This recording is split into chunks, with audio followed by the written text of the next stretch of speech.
ओम नमो भगवते वासुदेवाय। आचार्य चाणक्य ने स्त्री जाति के गुण व अवगुणों का वर्णन इस प्रकार किया है। एक बार यह पूरा सुनना। आचार्य कहते हैं कि हर जीव में कुछ गुण और कुछ अवगुण प्रकृति प्रदत्त होते हैं।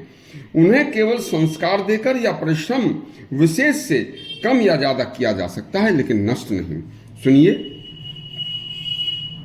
सभी शास्त्रों का अध्ययन करने के बाद एक कामसूत्र नामक ग्रंथ की रचना आचार्य चाणक्य ने आचार्य वात्सायन के नाम से की थी, जिसमें सभी शास्त्रों से खोज कर आचार्य चाणक्य ने स्त्री जाति के गुण और अवगुणों का वर्णन खोलकर किया है।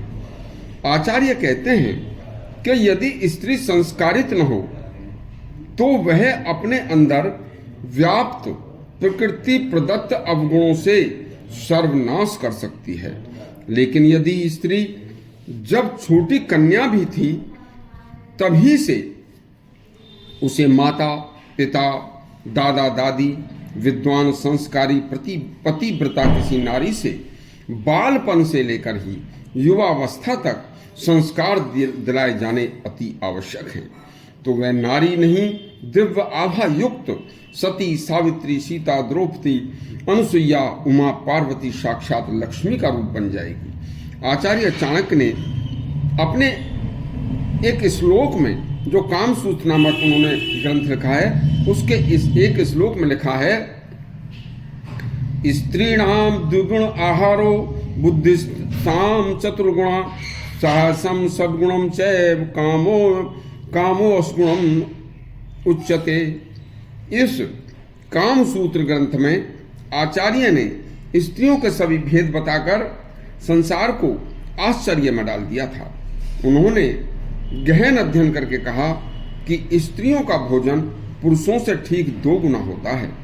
चाणक्य कहते हैं कि स्त्रियों में गहन अध्ययन करने से जो ये बातें उन्होंने बताई, तो उन्होंने कहा कि संस्कारी स्त्रियों में बुद्धि पुरुषों से 4 गुना अधिक होती है। संस्कारिक स्त्रियां पुरुषों से अधिक बुद्धिमान तथा विवेकशील होती हैं। आचार्य चाणक्य कहते हैं कि स्त्रियों में साहस भी पुरुषों से 6 गुना अधिक होता है, लेकिन गैर संस्कारी स्त्रियों में साहस दुस्साहस में बदल जाता है और वह दुस्साहसपूर्ण कार्य भी 6 ही गुना होगा।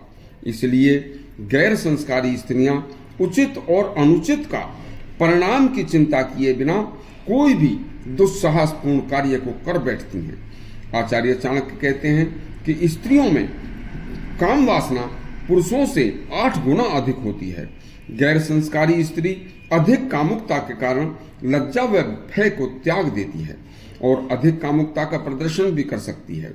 लेकिन एक संस्कारवान स्त्री लज्जा को अपना आभूषण समझती है, इसलिए अपने संस्कारों के कारण वह स्त्री लज्जा व धर्म और अपना कर्तव्य कभी नहीं त्यागती।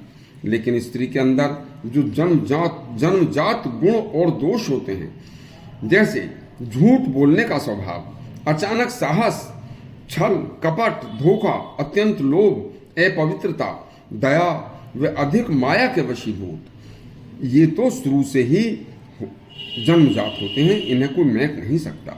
लेकिन कन्या को संस्कार सिखाए जाएं तो वही स्त्री जिसके अंदर ये उपरोक्त दोष जन्मजात थे, ये सब गुणों में तब्दील हो जाते हैं। और वह सब जब युवावस्था को प्राप्त होकर वह कन्या से स्त्री बनती है, तब वह साक्षात देवी स्वरूपा बन जाती है। इसलिए यदि घर में कन्या का जन्म हो तो उसे शुरू से ही माँ बाप दादा दादी पूरा परिवार उन्हें हर हाल में संस्कार देने शुरू कर दे तथा स्वच्छंद अकेली कभी न छोड़े।